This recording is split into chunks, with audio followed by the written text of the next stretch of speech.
पवित्र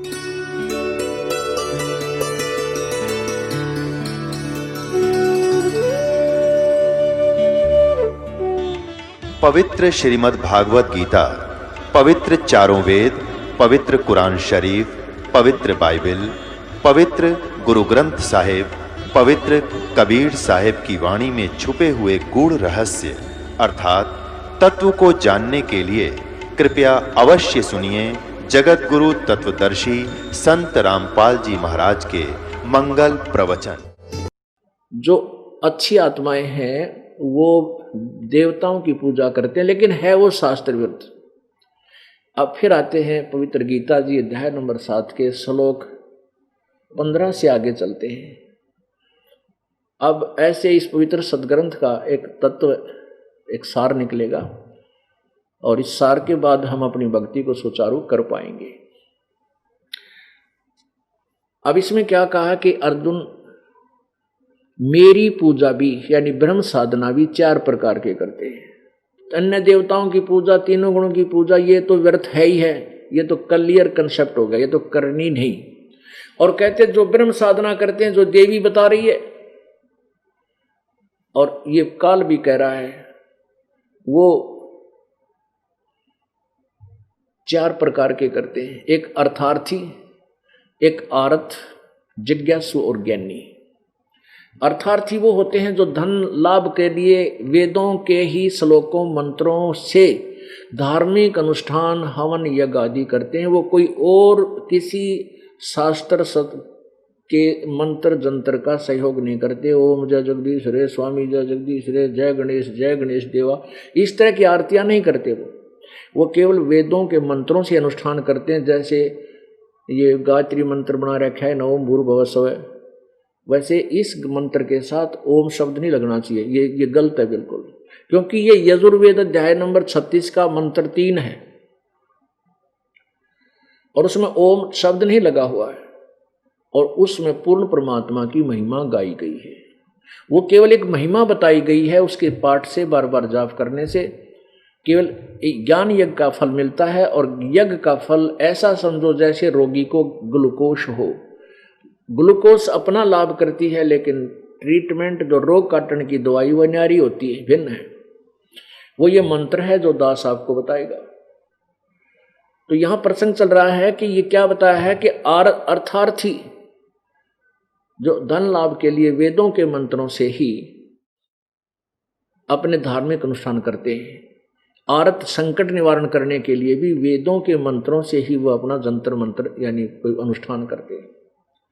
और जिज्ञासु वो होते हैं जो परमात्मा की प्राप्ति की इच्छा से घर से निकलते हैं और जैसे भी उनको गुरु संत मिले उनसे ज्ञान ग्रहण कर लेते हैं, वेदों के मंत्रों को कंठस्थ याद कर लेते हैं और आगे जाके वो वक्ता बन जाते हैं। वो भी तीनों ऊपर के ये तीनों यूजलेस बताए हैं। ब्रह्म के साधक, अर्थार्थी, आर्थ और ये जिज्ञासु, कहते ये मुझे अच्छे नहीं लगते। और ज्ञानी जो चौथे प्रकार का ज्ञानी है, ज्ञानी आत्मा वो होती है जिसको ये पता लग गया कि मानुष जीवन दुर्लभ है, मिले न बारंबार है। और जैसे तरवत से पत्ता टूट गया वही फेर नहीं लागे डार, मानुष जन्म पाकर जो नहीं रटे हरि नाम, और जैसे कुआ जल बिना फिर बनवाया किसका। यूजलेस इस मानुष शरीर, ये मिट्टी हमारे किसे काम नहीं आओगी जब भक्ति नहीं की, परमात्मा प्राप्ति का प्रयत्न नहीं किया। तो फिर इन्होंने सोचा कि भगवान की भक्ति करनी है, मनुष्य जीवन मिला, वेदों को पढ़ा, उसमें लिखा केवल एक परमात्मा की भक्ति करो, अन्य किसी की नहीं, ओनली वन। उस एक परमात्मा को जानो जो सर्व सृष्टि रचनहार है, वो पाप नाशक है, सबका दुख निवारण करने वाला है, वो पूर्ण परमात्मा है। उसी की भक्ति से जन्म मृत्यु का रोग समाप्त होगा। अब उन ज्ञानी आत्माओं ने ब्रह्मा विष्णु महेश और अन्य देवताओं की पूजा की चाह नहीं रही। उन्होंने वेदों को पढ़ा, जैसा भी जिससे सुना, जैसे दुर्गा कह रही है, गुणगान तो कर रही है परम अक्षर ब्रह्म के, और उसको कभी अक्षर ब्रह्म बोल रही है और फिर कहती है ब्रह्म की साधना कर, उस परम अक्षर ब्रह्म का मंत्र बता रही है, ओम जाप, ओम मंत्र, ओम एक अक्षर, और कहती है वो ब्रह्मलोक में रहता है। हाय हाय, अब पुण्यात्माओं यहां बिगड़ रही है सारी बात। भक्तों की कमी रही नहीं, जिन्होंने कई कई हजारों वर्षों तक अपना शरीर भी झोंक दिया भगवान के लिए, तपस्याएं की, कांटे हो गए सूख कर, दीमक चढ़ गई शरीर के ऊपर, बम्बई बन गए, लेकिन परमात्मा नहीं मिला। क्यों नहीं मिला? क्योंकि उनको तत्वदर्शी संत नहीं मिला। जो गीता जी अध्याय नंबर 4 के श्लोक नंबर 34 में कहा कि अर्जुन, जो चौथे अध्याय के 32वें श्लोक में जिस परमेश्वर की अमर वाणी यानी तत्व ज्ञान के विषय में कहा है, जिसमें विस्तार से सब अनुष्ठान के यज्ञों के विषय में जानकारी है, वो किसी तत्वदर्शी संत के पास जाकर समझ उन तत्वदर्शी संतों को दंडवत प्रणाम कर, विनम्र होकर उनसे प्रश्न कर, वो परमात्म तत्व को जानने वाले, तत्व ज्ञान को जानने वाले वो तत्वदर्शी संत तुझे उस परमेश्वर की के बारे में जानकारी देंगे, फिर वो साधना कर। यही प्रमाण यजुर्वेद अध्याय नंबर 40 के श्लोक नंबर 10 से लेकर 13 में स्पष्ट किया है कि कोई परमात्मा को जन्म लेने वाला, कोई ना जन्म लेने वाला, कोई साकार, कोई निराकार बताता है। इसका यथार्थ ज्ञान तो तत्वदर्शी संत ही बताते हैं, उनसे सुनो। इससे सिद्ध है कि पवित्र चारों वेदों और पवित्र श्रीमद् भगवद गीता का ज्ञान इनकम्प्लीट है, गलत नहीं है, अधूरा है, ब्रह्म तक की साधना का ज्ञान है। और इसलिए यजुर्वेद अध्याय नंबर 40 के श्लोक 15 मंत्र 15 में कहा है कि ओम कर्तु समर, कलवे समर और कर्तुम समर। ओम नाम का जाप काम करते करते सुमन करो, विशेष कसक के साथ सुमन करो और अपना मूल कर्तव्य जानकर सुमन करो। तो उन ज्ञानी आत्माओं को जैसा भी अपने आप निष्कर्ष निकाला कि ओम नाम का जाप लिखा है यजुर्वेद में, यजुर्वेद से मंत्र तो ले लिया ओम, और वो मान लिया पूर्ण परमात्मा का, उस एक सर्वशक्तिमान एक भगवान का, एकम एक, जो और परमात्मा नहीं है उसके तुल्य, वो मान लिया उसका, और ओम नाम का जाप करने लगे। और फिर ये हठ योग कहाँ से ले लिया? ये घोर तप करना, ये किसी शास्त्र में नहीं है। जो घोर तप को तपते हैं वो शास्त्र में साधना है, वो नरक के भागी है। ये तप कहाँ से लिया इन ऋषियों ने? जब ब्रह्मा जी की को कमल के फूल पर रजगुण ब्रह्मा जी की उत्पत्ति दुर्गा और इस काल ने कर दी अपने दोनों के मिलन से, तो उसके बाद इसको कोमा में रखा, और जब ये बड़े हुए तीनों भगवान ब्रह्मा जी को कमल के फूल पर लेटा दिया, वहां इसको होश में ला दिया। ब्रह्मा जी कहते हैं जब मैं होश में आया तो मुझे नहीं मालूम मैं कहां से उत्पन्न हो गया, मैं तो कमल के फूल पर बैठा था। फिर सब कुछ देखा, इस कहीं और छोर पृथ्वी का मिला नहीं। तब मैंने सोचा भी मेरा क्या कर्तव्य है, इसे सब जगह जल ही जल है, मैं क्यों पैदा हो गया। तब आकाशवाणी हुई कि तप करो तप करो। कहते हैं ब्रह्मा जी के देवी पुराण में 3रे स्कंद में 4-5 अध्याय में कहते हैं कि मैंने 1000 वर्ष तक तप किया, और फिर क्या कहा, आकाशवाणी हुई अब सृष्टि करो। तो यही सबसम वेद में लिखा है परमात्मा की सच्चिदानंद घन की वाणी में, तपो तपो कर वाक्य सुनाया, लोक रचो बल मेरी माया। उस काल ने तप तप तप तप का वाक्य बोला, और फिर जब तप कर गया, जब कहा कि अब सृष्टि कर, लोक रचो बल मेरी माया। अब वहां से तप ले लिया, क्योंकि जब तक तो ब्रह्मा को वेद मिले भी नहीं थे। अब वो तपो तपो का वाक्य जो आकाशवाणी हुई, वो काल ने करी ब्रह्म ने भ्रमित करने के लिए। तो इन देवताओं ने वो तपो शब्द तप का तो वहां से ले लिया कि भगवान उस काल की वाणी को परम पूर्ण परमात्मा की का आदेश मान लिया, जबकि इस काल का आदेश था। उसके बाद ये चारों वेद मिले, वेदों में ओम मंत्र पाया, तो इन सब ने यू खिचड़ी बना ली। ओम नाम तो ले लिया वेदों से पूर्ण ब्रह्म का जान के, और तप ले सुन लिया ब्रह्मा जी से उस आकाशवाणी मान के पूर्ण परमात्मा। इन सब ने मिलकर फिर ये ओम नाम का जाप शुरू करने लगे बैठ के। ये कुछ देर तक जब मंत्र का हम जाप करेंगे, इससे कुछ अंदर हमारे आध्यात्मिक शक्ति उत्पन्न होती है।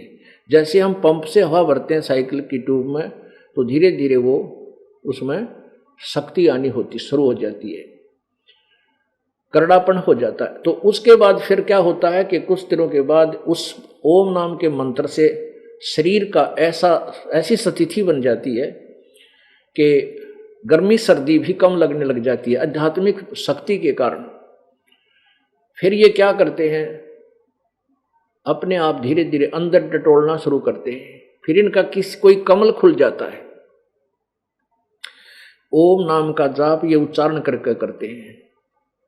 गीता जी अध्याय नंबर 8 के श्लोक नंबर 13 में गीता ज्ञानदाता कहता है कि मेरा एक ओम अक्षर है, मुझ ब्रह्म का ओम इति एक अक्षरम ब्रह्म व्यवहारण माम अनुसमरण ये प्रयाति तो जन सयाति परमामृति। ये कहता है कि मेरा एक ओम मंत्र है, उच्चारण करके सुमन करने का। तो ये उच्चारण करके सुमन करना शुरू करते हैं तो मूल कमल खुल जाता है ना, ये ब्रह्मा जी का कमल खुल जाता है।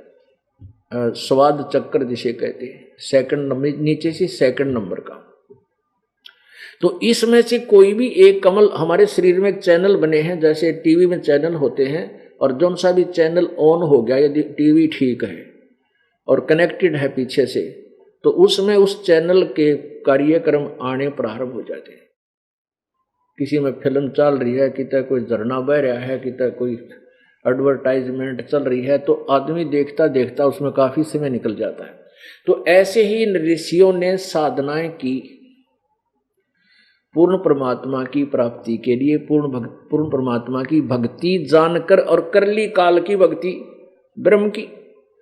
तो ऐसे समाधिस्थ हुए, इनको अंदर की झलक आने लगी और अंदर टेलीविजन की तरह बहुत सुंदर दृश्य आने शुरू हो जाते हैं जो समाधि लगाती है। वैसे समाधि में 10 मिनट भी ना बैठा था आदमी, बजाय अंदर कुछ ना दिखा था, इसने कौन ड्रेड हो वे, मतलब अंदर इस शरीर में पूरे ब्रह्मांड के जहां जहां भी जिस कमल का संबंध है, उसके इस कमल के अंदर, इस हमारे शरीर के अंदर रीढ़ की हड्डी के अंदर की तरफ जो बने हुए कमल हैं, इनमें ऊपर के पूरे दृश्य टीवी की तरह एक स्थान पर आप देख सकते हैं।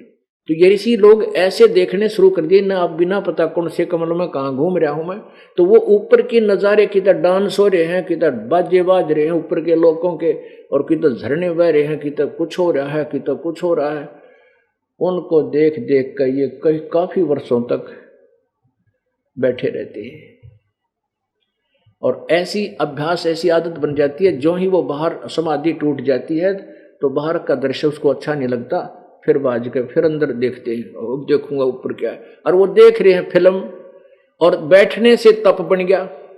अब उस फिल्म को देखने के लिए जो बैठे रहे 10 वर्ष 20 वर्ष 50 वर्ष, उससे तप बन गया और सिद्धियां आ गई इन मंत्र से। ये प्रभु पाक गए, जो बैटरी चार्ज कर ली 5 10 20 50 वर्ष बैठ कर जो साधना की, उससे तप बन गया, और तप के साथ साथ जो मंत्र जाप करते थे उससे सिद्धियां आ गई। और फिर भगवान तो मिला नहीं, क्योंकि इस काल भगवान ने प्रतिज्ञा की है कि मैं कभी भी अपने वास्तविक रूप में किसी के सामने नहीं आऊंगा। अब जब जैसे भी कोई साधक साधना कर रहा है, किसी को तो ब्रह्मा रूप में भी दर्शन दे देता है समाधि में, किसी को विष्णु रूप में, किसी को शिव रूप में। तो वो साधक जिसने शिव रूप में साथ दर्शन दिए हैं काल ने, ब्रह्म ने, उस ओम नाम के जापते हैं, तो वो मान लेता है कि शिव जी जो है ना, ये तमोगुण शिव, ये ही पूर्ण परमात्मा है। और जिसको इसने दिए विष्णु रूप में दर्शन, तो वो मान लेते हैं ये विष्णु जी ही परमात्मा है, ये छुपा रहे हैं अपने आप को। अब तक यो ऐसे या रोड़ गदोड़ हो रही थी इस ज्ञान की, अब ये कति क्लियर हो जाएगा आपके समक्ष। अब परमेश्वर कबीर देव की वाणी, 9 मन सूत उलझिया और ऋषि रहे झकमार, और सतगुरु ऐसा सुलझा दे भाई उलझे न दूजी बार। सतगुरु तत्वदर्शी संत, वो कबीर परमात्मा आए थे, वो सुलझा कर धरके गए थे उस सूत को, लेकिन हम बालक हमने फिर उलझा लिया। अब परमात्मा ने उसको सुलझाने की विधि लिख रखी थी इस दास को, फिर वह टेक्निक दे दी जिससे ये 9 मन सूत, अर्थात इतना जबरदस्त अज्ञान बना रखा था इस काल के दूतों ने, नकली ऋषि महर्षि इन गुरुओं ने। अब वो 1 मिनट में इस असुलझ गया, इस कलयुग में तो उलझ जाए कोई नए भी ज्ञान, जब तक ये भक्ति चाहेंगे संसार दुनिया, आगे भक्तिहीन हो जाएंगे वो कुआं में पड़ो, वो बात अलग है। अब देखिएगा, पढ़िएगा गीता जी अध्याय नंबर 7 के आगे के 16, 17, 18 और 19, 20, 21, 22, 23 आपने पढ़ लिया। अब बीच में ऐसे चैप्टर अलग अलग हैं, इसमें अलग अलग सतिथि का ज्ञान है। अब देखिएगा,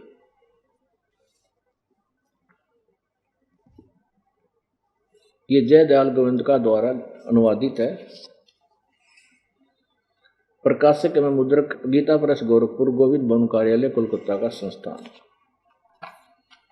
अध्याय नंबर 7 का और श्लोक नंबर ये देखिएगा 16। हे भारतवंशियों में श्रेष्ठ अर्जुन, उत्तम कर्म करने वाले, यानी अच्छी साधना, जो जहां से सही साधना शुरू होती है, शास्त्रानुकूल साधना शुरू होती है, उसमें करने वाले अर्थार्थी, आरत, जिज्ञासु और ज्ञानी, ऐसे 4 प्रकार के भक्तजन मुझको यानी ब्रह्म की साधना करते हैं, मुझको भजते हैं। ब्रह्मा विष्णु महेश की पूजा वो नहीं करते। 17 में कहा है कि उनमें नित्य मुझ में एक ही भाव से सतित अनन्य प्रेम भक्ति वाला ज्ञानी भक्त मुझे बहुत पसंद है, अति उत्तम है। इन 4 में यो श्रेष्ठ है, क्योंकि मुझको तत्व से जानने वाला ज्ञानी को मैं अत्यंत प्रिय हूं और वह ज्ञानी मुझे अत्यंत प्रिय है। आगे क्लियर बात कहता है कि जो मेरे से नीचे के जो देवताओं की पूजा करते हैं वो मूर्ख हैं, राक्षस स्वभाव को धारण किए मनुष्यों में नीच दुष्कर्म करने वाले। और जो सुकृत अच्छे कर्म या शास्त्रानुकूल साधना कहाँ से प्रारंभ होती है? मुझसे प्रारंभ होती है, जो मुझे इष्ट मानकर पूजते हैं। तो उसमें 4 प्रकार के हैं, वो 3 प्रकार के रिजेक्ट कर दिए, अर्थार्थी, आरत और जिज्ञासु। कहते ज्ञानी मुझे पसंद है, ज्ञानी को मैं पसंद, मैं उत्तम, मेरे लिए उत्तम है, मुझे अच्छा लगता है, प्रिय है। अब उन ज्ञानियों को भी बताते हैं कि वो भी उस पूर्ण परमात्मा का यथार्थ ज्ञान न होने से, तत्वदर्शी संत न मिलने से मेरे वाली अनुत्तम घटिया सतिथि में ही आश्रित रहे। ओए होए, देखो गीता जी अध्याय नंबर 7 का अब श्लोक नंबर 17 आपने पढ़ लिया, 18 पढ़ो। अब उद्दारा माने उदार हैं, नेक हैं। कौन? सर्वे एव एते ज्ञानी तु आत्मा एव मे मतम, मेरे मत में, मेरे विचार से ये ज्ञानी आत्मा, जिनके विषय में 17वें श्लोक में कहा ज्ञानी को मैं अत्यंत प्रिय हूं और ज्ञानी मुझको प्रिय है, ये है तो अच्छी उदार आत्मा है, ये अच्छी आत्मा है। परंतु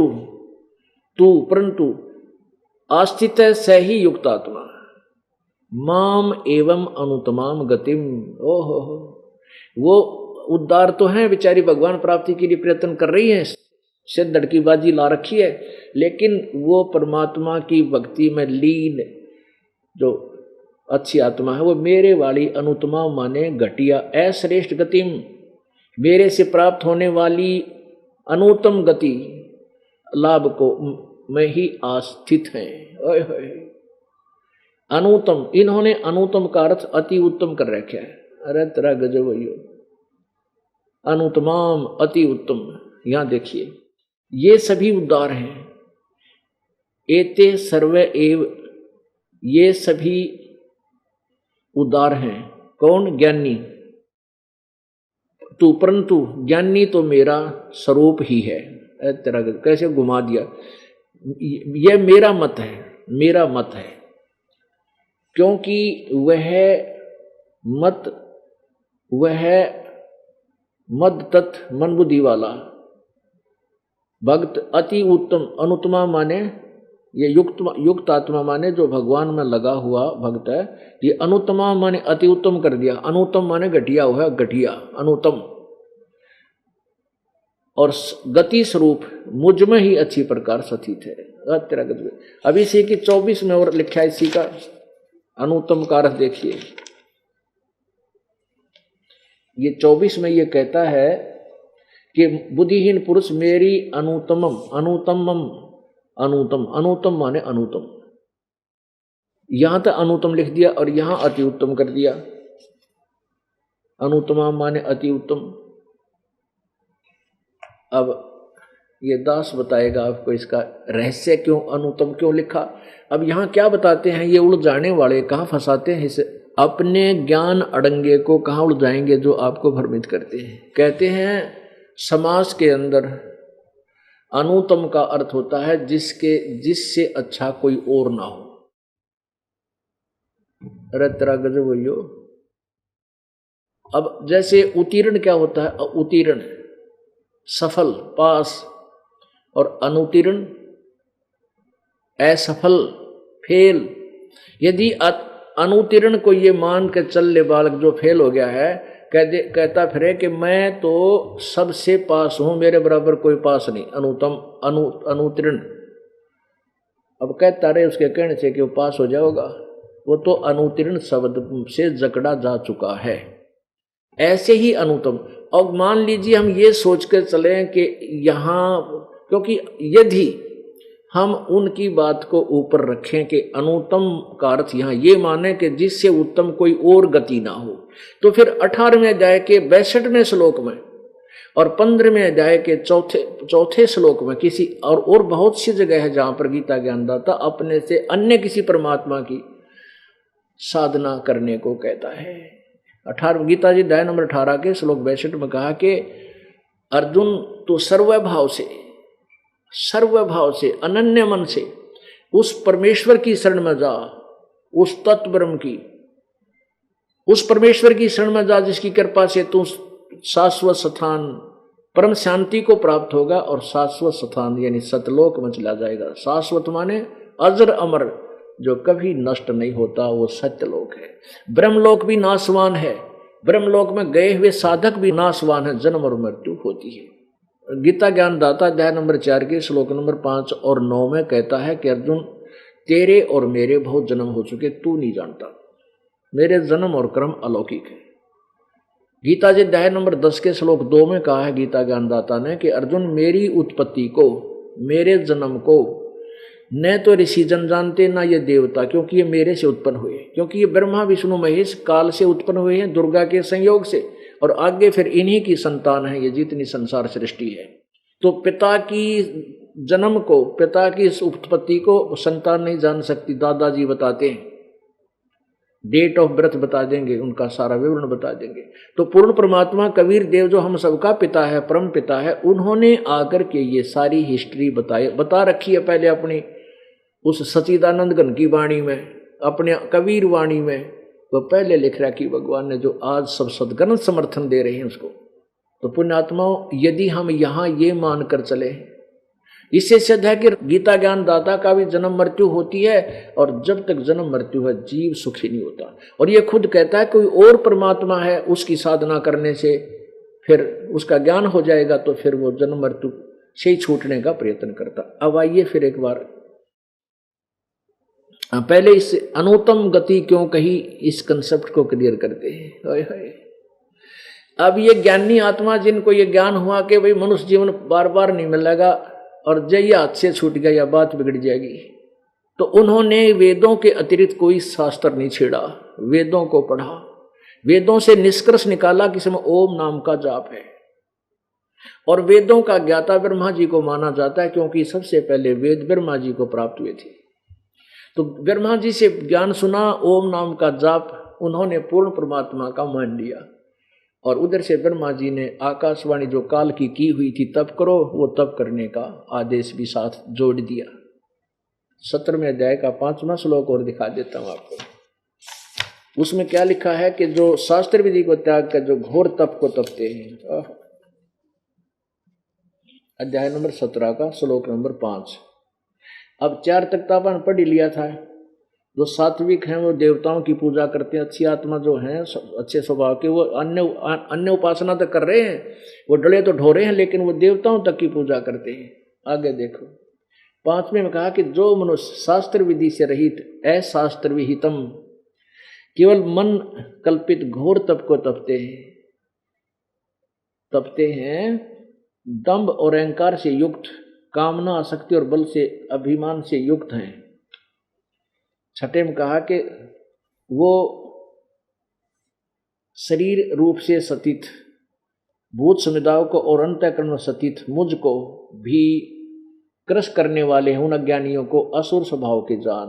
ओहो, और तोड़ पाड़ दिया कि जो घोर तप को तपते हैं, क्योंकि शास्त्र विरुद्ध साधना है और शास्त्र विरुद्ध साधना का ही ये वर्णन बताया जा रहा है कि जो शास्त्र विरुद्ध साधना है और उसको घोर तप को तपते हैं वो मुझे भी दुखी करते हैं। और इस सब परमात्माओं सारे प्राणियों का जो मालिक है वो भी हमारे शरीर में जीव आत्मा के साथ उनकी शक्ति अभेद रूप में, क्योंकि आत्मा उस परमात्मा की है। या आत्मा जैसे जो बच्चा गौ की नज़र में यूं साईं को संत, जैसे गाय ने अपना बच्चे अपने गाय को अपने बच्चे की नज़र रहती है, चारा भी चर रही है और ध्यान अपने बच्चे पर है। यदि उसको कोई खतरा है, कोई कुत्ता वगैरह उसके निकट आ जाता है उसके बच्चे के, तो फूं फूं करती है और चारा भी चर रही होती है। तो ऐसे हम परमपिता कबीर जी के बच्चे हैं। हमारे हम जब आत्मा जो है हमारे अंतःकरण हृदय में रहती है, तो इसके ऊपर जब हम घोर तप को तपते हैं, ये काल करवावे सारे उल्टे काम, शरीर को तंग करवाता है ताकि जीव को दुख हो, तो घोर तप को तपते हैं तो आत्मा को पीड़ा होती है, तो परमात्मा भी दुखी होता है कि देख कितना कष्ट दे रखा है मेरी प्यारी आत्मा को। तो इसमें लिखा है कि वो जो मैं भी दुखी होता हूँ, गीता ज्ञानदाता कहता है, और वो पूर्ण परमात्मा भी सबका मालिक भी वो दुखी होता है। जो इस घोर तप को तो तपते हैं वो दुष्ट आत्मा समझ लेना, वो राक्षस स्वभाव को धारण किए। अब फिर आइए उसी कंसेप्ट पे, उसी विषय पर आते हैं कि जैसे ये ज्ञानी आत्मा है तो उद्धार अच्छी आत्मा है, भगवान के लिए शीश रख दिया, लेकिन way of worship according to the shastra नहीं थी। इस कारण से इन्होंने भी डले डो दिए। एक ज्ञानी आत्मा, एक चुनक ऋषि था, उसने इसी विधान अनुसार के परमात्मा की प्राप्ति करनी है इस मनुष्य शरीर से, चाहिए शरीर रहे या ना रहे। और परमात्मा अपने सूक्ष्म वेद की वाणी में कहते हैं कि सिर साटे की भक्ति है भाई और कछु नहीं बात, और सिर के सौदे पाइए वो अवगत अलखनाथ। अब इस माटी ने एक दिन मिट्टी में मिलना है, आज नहीं तो कल, कल नहीं तो परसों, ये तो जावेगी। और इस मिट्टी से अगर भगवान मिल गया तो सोना उग गया इसमें। तो हमने इस 5 तत्वों की मिट्टी से सोना उगाना है। और जिन भांग बोलियान उपासना करके वह भांग बेच रहे हैं अपने आप भी नरक में, और जिसने प्या हो वह भी विरान माटी उनकी। तो हमने इसमें वह कणक बीजनी है जो जीवन दाता है, यानी सत्य साधना रूपी कणक बीजनी है, जो हमें भी सुख दे और भी कोई ले जाएगा उसका भी जीवन निर्वाह अच्छा होगा। एक चुनक नाम के ऋषि थे, उन्होंने वेदों को पढ़ा, ब्रह्मा जी से सुना, इधर से सुना उधर से सुना, फिर सब ने निष्कर्ष निकाल रखा है कि ओम मंत्र जो है ये पूर्ण परमात्मा का है, जबकि ये ब्रह्म का है। गीता जी अध्याय नंबर 8 के श्लोक नंबर 13 में स्पष्ट किया है कि ओम इति एक अक्षरम ब्रह्म व्यवहारण माम अनुस्मरण। ब्रह्म माम ब्रह्म, मुझ ब्रह्म का ओम इति एक अक्षरम, यह एक ओम अक्षर है। इसका उच्चारण करके सिमरण करता हुआ जो अंतिम समय यह प्रियाति तजन देहम सयाति परमाम गति। और उस परमात्मा की भक्ति साधना, गीता जी अध्याय नंबर 8 के श्लोक नंबर 1 में अर्जुन ने पूछा कि जो आपने 7वें अध्याय के 29वें श्लोक में तत्ब्रह्म के बारे में जिक्र किया, प्रभु वो कौन है तत्ब्रह्म? 8वें अध्याय के 3रे श्लोक में कहा कि वो परम अक्षर ब्रह्म है। 8वें अध्याय के 5वें श्लोक में कहा कि तू मेरी भक्ति कर मुझे प्राप्त होगा। 6ठे अध्याय में श्लोक में कहा है कि अर्जुन ये नियम है कि जो जिसकी साधना करता हुआ अंत समय तक जिसमें भावित रहता है, यानी जिस इष्ट की पूजा करता है अंत में उसी को प्राप्त होता है। 8वें अध्याय के 7वें श्लोक में कहा कि अर्जुन तू युद्ध भी कर और मेरी साधना मेरी भक्ति कर, मुझे प्राप्त होगा। 8वें अध्याय के 8, 9, 10 में कहा है सच्चिदानंद घन परमात्मा की जो साधना करता है और अंतिम समय तक उसी की साधना करता हुआ भक्ति की शक्ति से वो उस परमात्मा को प्राप्त करता है। थोड़ा सा 2 मिनट इन श्लोकों को फिर देखिए। श्रीमद् भगवत गीता, ये गीता प्रेस गोरखपुर से प्रकाशित है, जयदयाल गोविंद का इसके अनुवादक है। ये अध्याय नंबर 7 का और श्लोक नंबर 29 देखेंगे हम पहला। जरा मरण मोक्षाय माम आश्रित यतंती ये ते ब्रह्म तत्विदु, ये तत्व ब्रह्म कहो चाहे ब्रह्म तत्व कहो, ये संस्कृत उल्टी सुट्टी चल रहा है। ब्रह्म तत्विदु कृष्णम अध्यात्मम कर्म च अखिलम, यानी इसका अर्थ है कि जो व्यक्ति मेरे इस ज्ञान पर आश्रित हो जाएंगे, तत्वदर्शी संत के पास जाकर ज्ञान ग्रहण कर लेंगे, तो वो जरा मरण मोक्ष जरा और मरण, बुढ़ापे और मृत्यु से ही बचने की चेष्टा करते हैं। और वो कौन है? वो तत् ब्रह्म विदु, वो उस परमात्मा को जानते हैं, सारे अध्यात्म ज्ञान को समझते हैं, सब कर्मों से परिचित हैं। यहाँ देखिए, जो मेरे शरण होकर जरा मरण से छूटने के लिए यत्न करते हैं, वे पुरुष तत् ब्रह्म यानी तत् ब्रह्म उस ब्रह्म को और संपूर्ण अध्यात्म को तथा संपूर्ण कर्मों को जानते हैं। 7वें में केवल 30 श्लोक हैं, ये 30वां यहाँ समाप्त हो जाता है। 8वां प्रारंभ हो गया। अथ 8वां अध्याय। अर्जुन ने पूछा किम तत्ब्रह्म किम अध्यात्म, क्योंकि अध्यात्म का इसमें जिक्र किया है 30वें में। जो पुरुष अधिभूत अधिदेव सहित और अधियज सहित सबका आत्म रूप मुझको अंत काल में भी जानते हैं, वे युक्त चित्त वाले पुरुष मुझे ही जानते हैं अर्थात प्राप्त होते हैं।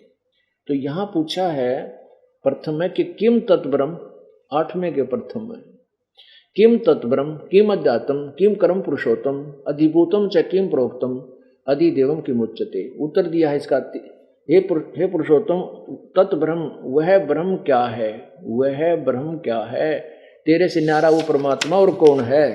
तीसरे में उत्तर दिया है कि वह परम अक्षर ब्रह्म है, वह तो परम अक्षर ब्रह्म है। अच्छा, ये 5वें में क्या कहा है? 8वें अध्याय का 5वें में कहा है कि जो पुरुष अंत काल में भी मुझको ही स्मरण करता शरीर त्याग कर जाता है, वह मेरे, वैसे तो ये लिखा साक्षात रूप को नहीं, वह मेरे भाव में भावुत होता, मद भावम याति, वह मेरे भाव में भावित रहता है, मेरे भाव में भावुत रहता है, उसमें कोई संशय नहीं। और 6 में इससे लिंक है। 6 में क्या कहा है कि हे कुंती पुत्र, अंत काल में जिस भी भाव को स्मरण करता हुआ शरीर को त्याग करता है, वह उसी को ही प्राप्त होता है, सदा उसी भाव में भावित रहता है। अब 7वें में कहा है कि इसलिए तू मेरे में भाव होकर लगेगा तो मेरी भक्ति कर। इसलिए अर्जुन सब समय में निरंतर मेरा स्मरण कर और युद्ध भी कर। इस प्रकार अर्पण किए हुए मन बुद्धि युक्त होकर निसंदेह मुझे ही प्राप्त होगा। ये 8वें में कमाल कर दिया। 8वें अध्याय नंबर 8 का और श्लोक नंबर 13, जो दास आपको कंसेप्ट करना चाहता है वो देखिएगा। 13 में कहा है ओम इति एकाक्षरम ब्रह्म व्यवहारण माम अनुसमरण। माम ब्रह्म, मुझ ब्रह्म का केवल ओम, यह एक अक्षर है। और माम अनुसमरण, जो मेरे माम ब्रह्म, मुझ ब्रह्म का स्मरण करता हुआ, यह प्रयाति तजदेहम सयाति परमाम गति। इसका यहां से शुरू होता है, ये इकट्ठा कर रखा है इन्होंने 12 और 13। 13 यहां से शुरू है। जो पुरुष ओम, इस एक अक्षर रूप ब्रह्म को उच्चारण करता हुआ, व्याहरण उच्चारण करता हुआ, मुझ निर्गुण ब्रह्म का चिंतन करता शरीर त्याग कर जाता, वह परम गति को प्राप्त होता है। अब यहां तो इसने बता दिया कि मेरा सिमरण कर मुझे प्राप्त होगा, और मेरा मंत्र ओम, एक अक्षर ओम है। ये इन्होंने अनुवाद गलत किया है, एक अक्षर रूप ब्रह्म नहीं है। इसका ये एक अक्षर का अर्थ है जो ओम है, इसी को एक अक्षर बोलते हैं। और उस परमात्मा के, अब 8वें अध्याय के 8वें में आते हैं, 8वें अध्याय के 8, 9, 10 को अब फिर समझते हैं। 7वें तक तो गीता ज्ञानदाता कहता है कि मेरी भक्ति कर, मेरा एक ओम मंत्र है, और उस अन्य कोई परमात्मा है, ये देखिएगा। अब 8वें अध्याय का ये 7वें तक तो इसने कह दिया कि मेरी भक्ति कर, इसलिए सब समय में मेरा स्मरण कर, मुझसे और युद्ध भी कर, इस प्रकार निसंदेह मुझे ही प्राप्त होगा। 8वें में कहा है हे पार्थ, यह नियम है कि परमेश्वर के अध्ययन अभ्यास, यानी कोई और परमात्मा है। हे पार्थ, यह नियम है कि परमेश्वर के ध्यान के अभ्यास रूप योग से युक्त दूसरी ओर न जाने वाले चित्त से निरंतर चिंतन करता हुआ परम प्रकाश, परम दिव्य पुरुष परमेश्वर, परम दिव्य पुरुष परमेश्वर, ये प्रकाश रूप तो ये अपने, क्योंकि न जितना ज्ञान हुआ थोड़ी गे लड़ा रखी है। परम दिव्य पुरुष, परमम दिव्यम पुरुषम, परम देव पुरुष अर्थात परमेश्वर को प्राप्त होता है। कोई इससे अलग भगवान है। 9 में कहा है, ये कवियम लिखा, कवियम जो पुरुष, इन्होंने, हम इन्हीं की थ्योरी पढ़ते हैं पहले। सर्वज्ञ अनादि सबके नियंता, यानी सबका नियंत्रक, सबका मालिक है वो गीता ज्ञान दाता से कोई और है। और सूक्ष्म से अति सूक्ष्म, सबका धारण पोषण करने वाला, अत्यंत अचिंत स्वरूप, सूर्य के सदृश नित्य चेतन प्रकाश रूप, अविद्या से अति परे सच्चिदानंद घन परमेश्वर का स्मरण करता है। सच्चिदानंद घन यानी गीता ज्ञान दाता से और है। अब 10वें में, 8वें के 10वें श्लोक में, वह भक्ति युक्त पुरुष अंत काल में योग बल से, योग बल माने भक्ति की शक्ति से, बरकुटी के माध्यम से प्राणों को अच्छी प्रकार स्थापित करके फिर निश्चल मन से समन करता हुआ दिव्य परम पुरुष परमात्मा को प्राप्त होता है। अब वो सच्चिदानंद घन परमात्मा को प्राप्त होता है जो उसकी साधना करता है। उसकी साधना क्या है? 17 में जाएंगे 23वें श्लोक में, ये देखिएगा, अध्याय नंबर 17 और श्लोक नंबर 23 में गीता ज्ञान दाता कहता है, ओम तत्सत इति निर्देश है ब्रह्मण त्रिविधि समर्थ है ब्राह्मणा तेन वेदा च यगा च विहिता पुरा। ओम तत्सत, यह ऐसा, यह 3 प्रकार का सच्चिदानंद घन ब्रह्म का नाम कहा है। अब गीता ज्ञान दाता ने अपना मंत्र तो बता ही रखा है कि मेरा तो ये ओम एक ब्रह्म है, मेरा एक ओम अक्षर है, मुझ ब्रह्म का उच्चारण करके जाप करने का, और उससे मेरी प्राप्ति होती है, नथिंग एल्स। ओम के अतिरिक्त कोई मंत्र ग्रंथ गीता जी में या वेदों में जाप करने का नहीं है, कोई नहीं है। इससे ओम नाम तो है ब्रह्म का, और ओम तत्सत, ये ओम तो ब्रह्म का और तत् और सत ये 2 सांकेतिक शब्द हैं, ये दास बताओगा। ओम और तत् शब्द मिलकर ये सतनाम बन जाता 2 अक्षर का, और तीसरा जो सत्य है वो, और तीसरा बाद में दिया जाता वो सार नाम है। इन तीनों मंत्रों से ओम तत्सत से ओम तत्सत नाम जो है पूर्ण परमात्मा का है। अब कहते हैं उसकी भक्ति करता है तो उसके पास जाता है, उस भक्ति की शक्ति से, उस मंत्र के जाप की कमाई से, और मेरा जो ओम नाम का जाप करता है मेरे वाली गति को प्राप्त होता है। अब इस काल वाली गति, ब्रह्म वाली गति पर विवेचन करते हैं। अब हम फिर अपने उसी कंसेप्ट पर आते हैं, उसी विषय पर आते हैं कि 7वें अध्याय के 18वें श्लोक में गीता ज्ञान दाता कहता है कि ज्ञानी आत्मा जिनको पता लगा कि भगवान की भक्ति नहीं की इस मनुष्य शरीर से तो ये व्यर्थ है, और परमात्मा की भक्ति केवल एक भगवान की भक्ति करनी है जिससे सब ब्रह्मांडों की उत्पत्ति हुई है, जो सबका मालिक है, मोक्षदायक है, और किसी की भक्ति भक्ति करने योग्य नहीं है। तो उन्होंने क्या किया कि ओम मंत्र का जाप वेदों से, जैसा भी किसी से सुना या आप जाना, और तप करने का वो तप का ज्ञान जो है वो ब्रह्मा जी से वो खिचड़ी ज्ञान बना लिया। एक चुणक नाम के ऋषि थे, उन्होंने विचार किया कि मनुष्य जीवन बार बार नहीं मिलता। उन्होंने उसी आधार से, उस लोक वेद के आधार से इस ब्रह्म को संपूर्ण परमात्मा मान रखा था। लोक वेद होता है सुना सुनाया ज्ञान, दंत कथा, जो जनसाधारण की थ्योरी होती है उसको लोक वेद बोलते हैं, जो सदग्रंथों में वर्णित ना हो। तो उसमें क्या हुआ कि उसने, चणुक ऋषि जी ने हजारों वर्षों तक ओम नाम का जाप और मेडिटेशन, वो हठ योग तप किया। अब इस ओम नाम के जाप से परमात्मा प्राप्ति नहीं होती। गीता जी अध्याय नंबर 11 के श्लोक नंबर 47-48 में कति क्लियर किया है गीता ज्ञान दाता काल ने। 11वें अध्याय के 32वें श्लोक में गीता ज्ञान दाता कहता मैं काल हूं। पुण्यात्माओं श्री कृष्ण काल नहीं थे, उन्होंने ना पहले कभी काल कहा अपने आप को, ना बाद में कभी काल कहा। वो तो एक सतोगुण भगवान थे, बहुत अच्छी आत्मा के प्रभु थे। श्री कृष्ण जी के शरीर में प्रवेश करके, श्री कृष्ण जी के शरीर में प्रवेश करके भूत की तरह, प्रेत की तरह यू काल बोल रहा था गीता के ज्ञान को। इसने कहा 11वें अध्याय के 47-48 श्लोक में कि अर्जुन, ये मेरा वास्तविक रूप है, मैं काल हूं, और मेरे इस ज्ञान के मेरे इस रूप के दर्शन अर्थात मेरी प्राप्ति ना तो किसी को पहले हुई ना आगे हो सकती। ये मैंने तेरे पर कृपा करके दिखाई है। ये ना किसी वेदों वर्णित विधि से, ना किसी यज्ञ से, ना जप से, ना तप से किसी प्रकार भी नहीं हो सकती। इति सिद्धम की वेदों में वर्णित विधि से प्रभु प्राप्ति नहीं है। अब इन ज्ञानी पुरुषों ने, विद्वान पुरुषों ने, परमात्मा की चाहने वाली अच्छी आत्माओं ने, उद्धार आत्माओं ने परमात्मा पाने के लिए ये डले डोए ओम नाम का जाप और ये तप किया। अब गीता जी अध्याय नंबर 17 के श्लोक नंबर 5 और 6 में स्पष्ट किया है कि शास्त्र विधि को त्याग कर जो साधना तो कर ही रहे हैं, यहाँ उपासनाएं जो करते हैं, लेकिन वो ज्ञानी भी जो है वो घोर तप को तपते हैं। और शरीर के अंदर जो मैं यानी पूर्ण परमात्मा और ये काल, क्योंकि इन कमलों में ये भी रहता है, सहस्रार कमल में, ये घोर तप को तपते हैं। ये मुझे भी दुखी करते हैं और अंतःकरण में विराजमान वो पूर्ण परमात्मा जो जीवात्मा का के ऊपर जिसकी दृष्टि है उसको देख कर कहते हैं संत सताए मैं दुखी, मेरा आपा भी दुख होए। उसको भी दुखी करते हैं। वो राक्षस स्वभाव को जान, राक्षस स्वभाव के, असुर स्वभाव के जान।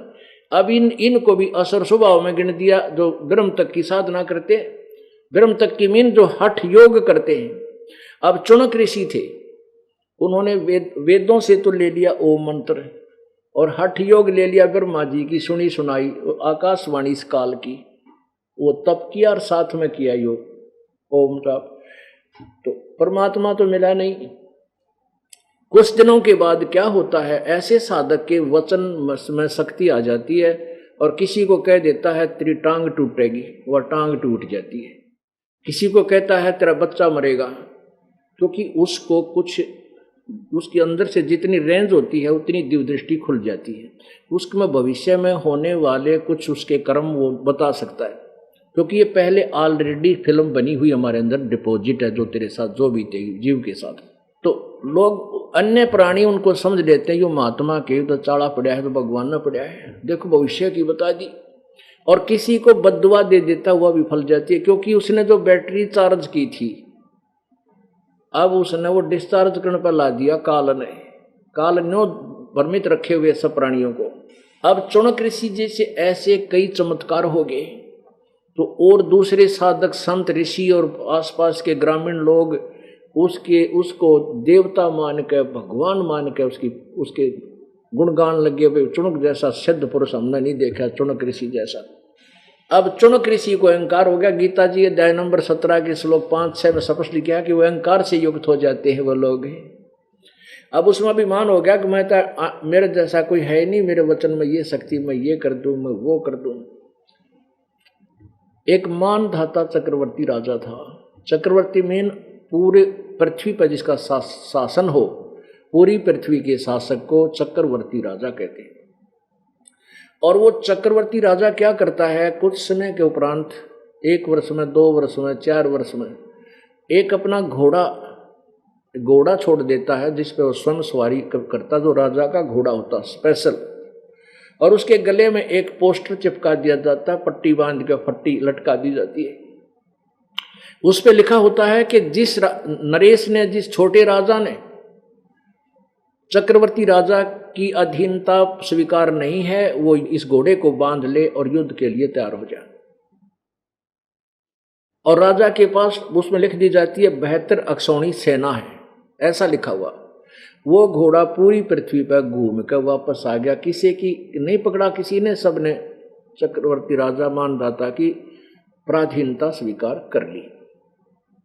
अब जो घोड़ा और सैनिक गए थे वहां से, कहां से, जहां चुनक ऋषि की कुटिया थी। राजा उस ऋषि ने जाते समय भी देखा उस लाबड़दे को, एक घोड़ा, हजारों सैनिक साथ में थे। वापस आए तब देखा तो ऋषि ने पूछा, भाई सैनिकों, ये घोड़ा बगैर सवारी किसी पर, इस पर कोई बैठा नहीं है, ये क्या कारण है? तो उन सैनिकों ने बताया कि ऋषि जी, ये राजा मानधाता चक्रवर्ती का घोड़ा है और इस पे कोई बैठ नहीं सकता। उन्होंने अपना सारा कारण बताया कि हम ऐसे ऐसे इसको छोड़ा हुआ है, कोई चक्रवर्ती राजा की पराधीनता स्वीकार नहीं है तो इसको पकड़े और पकड़ लेगा तो राजा उससे युद्ध करता है और उसको अपना पराधीन बना लेता है। तो चुनक ऋषि ने पूछा कि भाई इस घोड़े को पूरी पृथ्वी पर किसी ने नहीं पकड़ा, एक ये सैनिक सिपाही एक आधा नकमी आत्मा होया कर, सारे तो नहीं। वो अहंकारवश बोला कि किसकी मां ने दूध पाया जो हमारे राजा के घोड़े ने पकड़ दिया, जाड़ फोड़ दिया, दांत निकाल दे उसके। अब उधर से चुनक ऋषि भी अंडी पा क्या बैठा था भाई, कहने लगा अच्छा। अब चुनक ऋषि ने सोचा कि इस राजा और सैनिकों को अभिमान है, ला इनकी मरोड़ काट दूं। इस उद्देश्य से क्या इनकी जो ना ठीक सीधा कर दूं इस राजा को। चुनक ऋषि बोला भाई इस घोड़े को मैं पकड़ लूं और तुम्हारे राजा का युद्ध ओट लूं तो क्या हो। और सैनिक बोले फिर क्या हो, फिर तेरा जूत मारा पकड़ कर देख। वो बोला भाई मैंने इस राजा का घोड़ा पकड़ लिया और युद्ध ओट लिया, युद्ध स्वीकार कर लिया तुम्हारे राजा का। एक सैनिक बोला रे कंगाल तेरा दाने तो खाना नहीं और युद्ध करेगा मानधाता चक्रवर्ती राजा के साथ। पढ़ ले इस पर क्या लिखा है, 72 सोनी सेना है हमारे राजा की। अब ऋषि बोला भाई यो काम भी मेरा है तुम्हारा नहीं, मैंने युद्ध ओट लिया और घोड़ा बांध दिया। वो तो बहाना ढूंढ रहे थे, उन्होंने घोड़ा बांध दिया ऋषि की उसी कुटिया के पेड़ का जिस पर चौखड़ी डाल रहा था और जाकर राजा को कह दिया कि राजन आपका घोड़ा एक चुनक नाम के कंगाल ऋषि ने पकड़ दिया। राजन कल ने कोई और पकड़ेगा, कल ने किसी का और मुंह ऊपर न होगा, ये तो बात बिगड़ेगी। राजा बोला भाई ठीक है उसने संवार दो, अब जाओ उसने गढ़ दो, फिर ले जाओ सेना। अब वो क्या किया कि उस राजा ने 72 अक्षौणी सेना की 72 करोड़ सेना की 4 टुकड़ी बना दी 18 करोड़ की। एक प्लाटून भेज दी 18 करोड़ का बना के एक व्यक्ति को मारने के लिए, एक खौफ पैदा करने के लिए कि और भी कोई देखेगा तो इतनी सेना ने देख कर कलेजा हिल जाएगा सबका। उधर से उस चुनक ऋषि ने जो काल उपासक था, ब्रह्म साधक था, उसने जो इतने हजारों वर्ष डले ढोए व साधना की काल की, उससे 4 एटम बम बना लिए, 4 पूतली बना दी। संत भाषा में उसे पूतली बोलते हैं। 4 परमाणु बम बना दिए और एक टुकड़ी 18 करोड़ की संत को मारने आई ऋषि को तो एक पुतली छोड़ दी। उसमें से करोड़ों पुतली होगी, उसके टुकड़े सबको कत्लेआम कर दिया, यानी ऐसे छर्रे छूट गए। 18 करोड़ सेना मर गई। अब राजा ने दूसरी 18 करोड़ भेजी तो ऋषि ने दूसरी पुतली से उसका नाश कर दिया। कहने का भाव ये है कि 4 पुतलियों ने 72 करोड़ सेना का नाश कर डाला। ओए होए ए परमात्मा। यहाँ सवसम वेद जो गीता जी अध्याय नंबर 4 के श्लोक 32 में जिसके विषय में कहा कि उसके अंदर विशेष विस्तृत विज्ञान है, वो साधना करने की है, कुछ नहीं कुछ ठीक, कौन सी ठीक है कौन सी ठीक नहीं है, ये विस्तृत ज्ञान उस तत्व ज्ञान में है। उसमें क्या बताया है, 72 अक्षौणी अक्षय करी वो चुन करी शीश्वर एक, दे धारे जोरा फिर ये सभी काल के बेख। ओहो के 72 अक्षौणी सेना अक्षय करी। ओहो 72 अक्षौणी सेना का नाश कर दिया। चुनक ऋषिश्वर एक। ऋषिश्वर ऋषियों में श्रेष्ठ से भी श्रेष्ठ ऋषि के ये काम है जो काल उपासक है। अरे तेरा गजब हुई। अब ऋषि ने पंगा पान की जरूरत थी भाई, राजा का काम अपना, हम अपनी भक्ति कर रहे हैं। यदि उसने कोई दुखी करता हो, आकर छेड़छाड़ करते हो, जब भी रोआ पीटी कर ले, किसी ने धमका खुड़का देगा या झटका दे दे, बेमतलब पंगा लेना कोई साधु संत फकीरों का काम होता है, कोई ऋषियों का काम है। चुनक ऋषि ने पंगा मोल ले लिया। अब क्या किया, क्या बताते हैं कि 72 अक्षौणी खा गया वो चुनक ऋषिश्वर एक। ऋषियों में भी श्रेष्ठ चुनक ऋषि ने 72 अक्षौणी सेना खा ली और ये दे धारे मौत फिर ये सभी काल के वेग। हम तो ऋषि मानना, ये तो नो के एटम बम है, ये तो चलती फिरती मौत फिरन लग रही है, काल के भेख। ये काल के साधक साधु, ये ऋषि, ये तक है मनुष्य रूप में मौत फिर ही न, इन तो बचकर है दूर टल जैसी बीमारी। तो ये ऋषि, हम इनको ऋषि मान रहे थे। अब सुनो इस चुनक ऋषि का क्या होगा। ये निर्णय है, ये तत्व ज्ञान है। अब पुण्यात्माओं, जीवन सा चाहे तो कोई तलवार तय कर दे, चाहे अपना वचन तय कर दे, जो हत्या होगी वह हत्या है, उसका पाप है। अब चुनक ऋषि ने 72 करोड़ सेना मार दी, वो उसके बैंक अकाउंट में लिखा गया। और जो उसने ओम नाम का जाप और हठ योग तप किया, वो उसकी साधना वाले अकाउंट में लिखा गया। अब तप का प्रतिफल क्या मिलेगा, ये राजा बनेगा कभी किसी युग में, और इतना ही जबरदस्त राजा होगा कि कितने वर्षों तक राज करेगा। राज जब तक इसके क्रम में है, भाग्य में है, वो करेगा, उसको कोई बदल नहीं सकता। और तब तक ये और निरे खोटे खोदेगा, क्योंकि इसका आगे बोलनिया कोई नहीं। ये इतनी दुर्गति हो इस जीव की, इस अध्यात्म ज्ञान में ना। और फिर जो ओम नाम का जाप किया, इससे ये ब्रह्मलोक में जाएगा, इसकी कमाई था। ब्रह्मलोक में रह करके फिर ये पृथ्वी पर फिर आवेगा, फिर ये कुत्ता बनेगा, और कुत्ता बनकर इसके सिर में कीड़े पड़ेंगे। जो 72 करोड़ सेना मारी थी वो अपना बदला देगा, और फिर वो 72 करोड़ सेना जो इसने मारी थी वो चुन चुन कर अपना बदला लेंगे।